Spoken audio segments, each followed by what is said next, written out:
Oke, kembali lagi di channel saya. Makasih buat kalian yang sudah mau video ini. Kali ini terkait intoleransi yang terjadi di Indonesia ya. Kali ini Pak Prabowo membuktikan kalau serius menangani hal ini dengan memanggil Gus Miftah ya, Gus Miftah. Dan kita tahu Pak Prabowo ini ketua partai, punya partai. Jadi baru kali ini presiden kita ini tidak ada yang ngatur ya, karena dia ketumnya, dia yang punya partai gitu ya. Wah, ini keren sih ya. Kita lihat ya kali ini Opung membahasnya. Sebelum kita ke videonya, bantu subscribe dulu channel saya belum subscribe. Tidak tunggu lama, kita ke videonya langsung. Let's go. Sadar tidak sadar, Indonesia selama 10 tahun ini baru ini mendapatkan presiden yang berdaulat. Serius. Opung kok bilang begitu? Coba bayangkan kalian dulu, selama 10 tahun pemerintahan Bapak Joko Widodo, cuman setahun dia menjadi presiden yang 100% berdaulat. 9 tahun lainnya diatur-atur. Siapa yang ngatur, Pung? Ketua umum dan partai. Makanya ya, kita itu harus bersyukur, puji Tuhan, alhamdulillah, Bapak Prabowo terpilih menjadi Presiden Republik Indonesia, 100% menjadi presiden yang berdaulat. Iya, betul ya kan? Siapa yang mau ngatur? Iya. Siapa yang mau ngatur ya? Siapa yang mau ngatur? Ketua umum dia. Yang punya partai juga dia. Dari semua koalisi, bosnya dia. Ngeri nggak itu? Sadar kan? Itu dia, makanya ku bilang, kalau sempat kemarin Ganjar menjadi presiden, tambah 5 tahun lagi presiden Indonesia menjadi presiden yang tidak berdaulat. Bahaya ya. Makanya kalian harus bangga punya presiden Bapak Prabowo Subianto, ya kan? Makanya biar tahu kalian, kalau aku jadi presiden Jokowi, 9 tahun nggak bisa menentukan keputusan, tertekan batin. Betul. Yang nggak kalian jadi presiden.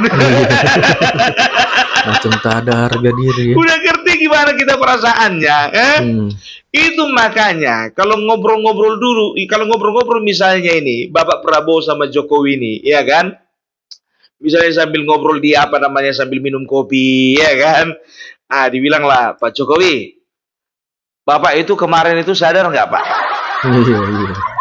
Sadar opo kok? Yang waktu aku bilang itu presiden boneka. Maksudnya apa? Itu makanya waktu aku kampanye kemarin, Pak, saya itu selalu katakan Bapak presiden boneka. Karena apa? Karena Bapak diatur-atur. Datang Bapak Jokowi, aku ngerti.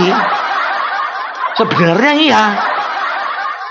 Aku bayangin aja Pak Bowo, bagaimana perasaanku tertekan sekali. Nentukan menteri harus dari Ibu Ketum. Nentukan kebijakan tergantung sama Ibu Ketum. Mengeluarkan undang-undang, jaga perasaan Ibu Ketum. Pokoknya 9 tahun itu, waduh, wangel, habok.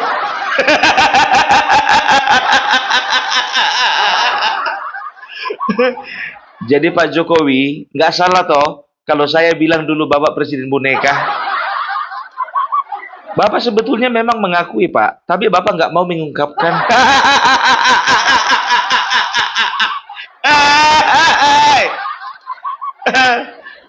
Itulah, tapi untungnya Pak Bowo, apanya yang untung, Pak? 1 tahun ini aku ndak mau lagi. Aku gelem manut ya Pak Bowo. Biarin aja kemarin-kemarin aku rawani, aku wedi nglawan Pak Bowo. Tapi makin lama makin ngelunjak ya. Setahun ini udah suka-suka aku. Datang Pak Bowo, ya kan? Mas, setahun aja kau jadi presiden yang berdaulat, bangga kali kau. 9 tahun kemana aja? Gua dong 5 tahun nanti, suka-suka gua. Maksudnya Mas suka-suka gua dalam yang positif, Mas. Ya wes, Pak Bowo, sampean menang banyak. Aku ngerti.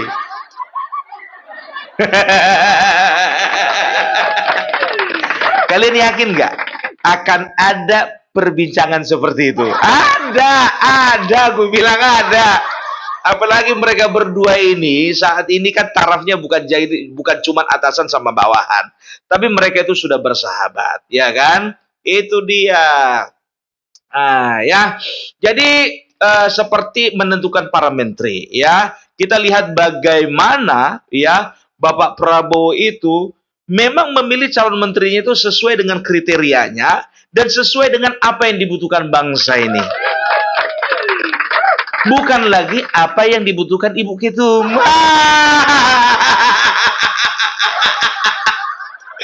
Agak basah sikit, jatah Bu Ketum.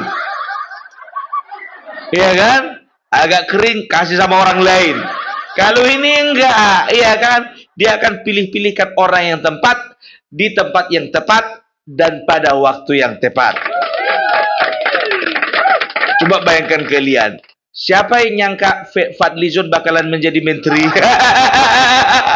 Aku dulu benci kali sama manusia yang satu itu, betul. Dan juga Fahri Hamzah, betul. Kalau dulu aku membayangkan cepat-cepatlah orang ini dua masuk neraka, pikirku begitu.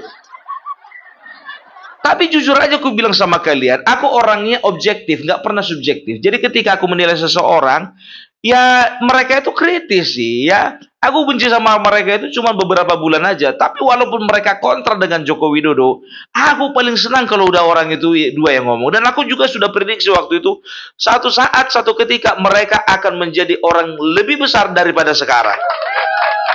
Dan terbukti itu. Ya, mereka punya kualitas gitu. Ya, sama seperti siapa namanya itu? Yusril Iza Mahendra, ya. Yusril Iza Mahendra itu sudah lama itu bergelut di bidang pemerintahan, udah keluar masuk pemerintah. Keluar masuk, dia itu kalau ibaratkan apa namanya? Ibaratkan bank, dia itu VIP, VVIP. Dan satu pun tidak ada pemimpin yang benci sama namanya Yusril Iza Mahendra. Dan tahu kalian, ya, beliau adalah satu-satunya saat ini menurutku ahli tata negara yang nyata. Yang lainnya nggak nyata itu. Yang ini KW1. Ini baru namanya ahli, bukan kayak Refli Harun, bukan kayak Faisal Assegaf. Itu dia, sama kayak Faisal Assegaf ngaku-ngaku aktivis. Saya aktivis. Perasaan namamu itu baru 2 tahun ini kedengaran. Kemarin waktu demo entah sembunyi kau di kolong meja, aktivis kau bilang. Gara-gara tahun 98 kau bilang lah aktivis. Coba tanya dulu sama teman-teman yang lain, aktivis 98 itu, ikut nggak dia demo? Ikut nggak dia melakukan aksi? Ikut nggak dia memimpin pergerakan? Mana? Aktivis. Itu dia, ya. Dan aku yang paling menarik ini, ya, yang paling menarik dari semua, ya, dari semua langkah yang diambil Bapak Prabowo dalam menentukan calon menterinya, ya, ada satu figur yang menurutku kok ngapain orang ini di sini? Siapa itu? Gus Miftah. Nggak ada yang kenal sama Gus Miftah. Yang cinta banyak, yang benci juga banyak. Yang banyak itu menurut mereka yang benci. Tapi kalau menurutku, yang cinta NKRI sudah pasti cinta sama Gus Miftah. Yang cinta sama Gus Miftah biasanya juga cinta dengan NKRI. Cinta dengan toleransi, ya. Jadi ketika ditanya, ya, nanti bisa kalian bisa kalian lihatlah videonya. Ketika ditanya beliau apa posisi yang akan diberikan kepada seorang Gus Miftah, ya, ternyata beliau menegaskan, saya mendapatkan tugas dari Bapak Prabowo untuk menjaga toleransi. Aku merinding dengarnya itu, merinding. Berarti Bapak Prabowo juga fokus terhadap masalah-masalah intoleransi di Indonesia. Udah aku bilang sama kalian kan, beberapa waktu yang lalu, jauh hari, beberapa bulan yang lalu, kenapa Bapak Prabowo juga tertarik dengan pribadi Gibran?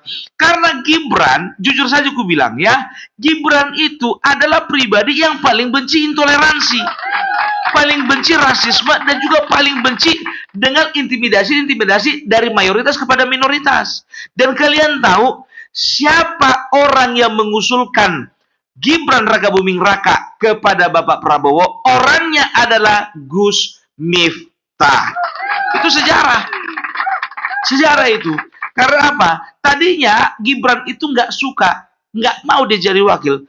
Cuman Bapak Prabowo meminta kepada Gus Miftah bagaimana membujuk Gibran dan juga keluarganya untuk masuk ke dalam bursa calon wakil presiden, ya. Jadi ternyata ya karena memang Gus Miftah juga satu sosok yang betul-betul bisa menjadi teladan, juga satu sosok yang auranya positif, ya akhirnya manut lah, ya. Jadi bisa dikatakan pencalonnya Gibran sebagai wakil presiden tidak lepas dari orang yang namanya Gus Miftah. Luar biasa ini, luar biasa, ya. Jadi entah apapun posisinya, aku tahu, ya, orang seperti Gus Miftah tidak akan pernah berambisi menjadi seorang menteri. Kalaupun dia tidak di posisi menteri, yang penting tupoksinya adalah menjaga persatuan dan kesatuan serta kerukunan umat beragama di Indonesia. Nggak pernah ada presiden yang memikirkan sampai itu. Dan kita percaya untuk kedepannya intoleransi mati kutu di Indonesia. Kalau perlu tidak ada boleh tempat lagi dengan orang-orang kaum intoleran, kaum rasis, dan kaum-kaum yang merasa dirinya mayoritas. Gitu, dia boleh mayoritas, tapi jangan kita itu menunjukkan power kita kepada orang yang lebih lemah. Nggak boleh seperti itu, ya. Jadi ini satu hal yang menarik, dan ini menumbuhkan rasa cintaku semakin mendalam kepada Bapak Presiden kami terpilih, Bapak Prabowo Subianto. Aku paling suka dari semua bagian itu. Memang ada bagian-bagian yang aku suka, seperti ya tidak lagi dipilihnya Nadiem Makarim menjadi Menteri Pendidikan. Aku paling suka kali aku. Senang kali karena aku pikirkan masa depan anakku. Kalau siapa ini menteri ini 3 kali hancur Indonesia, pikirku begitu kan? Ya kan, prinsip ojol dimasukkan ke dalam prinsip pendidikan. Makanya kembali lagi kepada orang yang tepat, kan begitu. Jadi selain masalah pendidikan, aku suka dengan masalah ini. Karena jujur saja, Opung Parbelak paling benci dengan namanya intoleransi. Opung Parbelak paling benci namanya dengan rasisme. Opung Parbelak paling benci namanya dengan menghina-menghina agama orang, menghina-hina suku orang lain, menghina-hina golongan orang lain. Paling benci. Dan aku percaya ya lebih daripada 58%, dan aku bisa pastikan 80% orang yang cinta dengan Jokowi adalah 80% yang juga cinta dengan toleransi. Wah, aku jadi kayak caleg aku ya. Salah tembak kayak ini, Bu. Saya salah tembak kayaknya aku ini, salah setting aku ini. Kok jadi orasi aku? Baguslah daripada orasi kebangsaan kayak yang dilakukan Faisal Assegaf. Sampai sekarang jujur aja gue bilang sama kalian, masih bingung orang itu nyari tempat, dan masih bingung orang itu menentukan lanjut nggak lagi ini aksi. Karena tembakan mereka yang pertama menggagalkan pelantikan Bapak Gibran Rakabuming Raka, yang kedua kalau bisa juga Prabowo juga ikut jangan dilantik. Manusia busuk, tahu sendiri kalian. Maunya mereka yang jadi presiden itu Amin Rais, wakil presidennya itu Faisal Assegaf, menteri agamanya itu Rocky Gerung, menteri pendidikan itu Refli Harun, ya, menteri pemberdayaan wanitanya itu Nenek Tarwiyah, menteri pertahanan dan keamanannya itu Sunarko, ya. Itu udah ada settingannya sama mereka. Hafal lagu, hafal. Loh, Pung, bukannya Din Samsudin Pung yang menjadi menteri agama? Bukan, Rocky Gerung. Keinginan mereka seperti itu. Makanya kepengen kali orang itu memaksulkan Jokowi. Karena apa? Karena ketika seorang presiden dimaksulkan sebelum pemerintahnya berakhir, itu biasanya di beberapa negara ya. Di beberapa negara kebijakan dan undang-undangnya semua dianggap gugur. Itulah yang mau mereka harap-harapkan terjadi di bangsa ini. Tapi itulah, puji Tuhan, alhamdulillah, nggak terjadi. Aduh, nggak nyangka aku ngeliat orang-orang ini bisa kayak gitu. Aku jujur aja aku bilang ya, sampai sekarang ya, kalau aku menganggapnya itu adalah sebuah aksi yang berbahaya. Sama aku ya, sama aku. Tapi kurasa ini menjadi bahan pertimbangan juga bagi mereka, ya, bagi pemerintah maksudnya. Kenapa tidak diambil tindakan khusus untuk menangani orang-orang seperti ini? Karena apa? Karena nanggung. Berapa hari lagi pelantikan? Kita lihat setelah Bapak Presiden Prabowo dan Gibran Rakabuming Raka memerintah, sah menjadi presiden dan wakil presiden, apakah mereka masih berani berkoar-koar? Gak berani lagi. Kalaupun mereka berani berkoar-koar, speakernya tadinya volumenya 14, sekarang tinggal 7.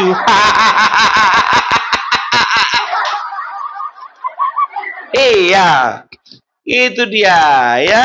Kalau kemarin menyewa hotel kapasitasnya 500 orang, paling menyewa hotel yang kapasitasnya 100 orang. Itu ya. Jadi kalau aku katakan sih ya, karena konten ini khusus untuk intoleransi ya, khusus untuk membahas tentang intoleransi, isu intoleransi, karena memang sangat menyedihkan ya, sangat menyedihkan ketika bangsa ini sedang menuju ke arah kemajuan, tapi kita itu masih bergelut dengan yang namanya intoleransi. Kalau aku rasa itu udah nggak zamannya lagi gitu ya, karena banyak pihak yang mengatakan bahwasanya sebuah negara maju itu ya tidak pernah lagi bergelut dengan masalah agama. Maksudnya apa? Negara maju itu udah nggak lagi fokus melulu mengatasi masalah-masalah agama, masalah intoleran, masalah rasisme, masalah penutupan rumah ibadah. Udah nggak di situ lagi gitu permainannya. Ya, negara maju itu berpikir ya kalau memang itu keyakinanmu dijalankan. Kalau memang itu baik menurutmu, jalankan. Yang penting negara jangan diganggu. Kan begitu. Ini kan rata-rata yang mau mengganggu kedaulatan bangsa itu adalah kaum-kaum intoleran. Seperti HTI, FPI, ya, dan juga ada organisasi-organisasi dari luar, ya, yang bisa dikatakan cikal bakal dari negara-negara, I'm sorry to say, ya, negara-negara khilafah ya yang berusaha masuk, itu yang akan merusak ya. Aku percaya, aku yakin ya, tidak ada semangat intoleransi ya yang tumbuh ketika kita tidak mengizinkan hal-hal tersebut berkembang, terlanjur berkembang di tengah-tengah masyarakat. Gak pernah. Selama ini kan kenapa mereka berani, kenapa mereka itu bisa muncul ke permukaan? Karena ada pembiaran.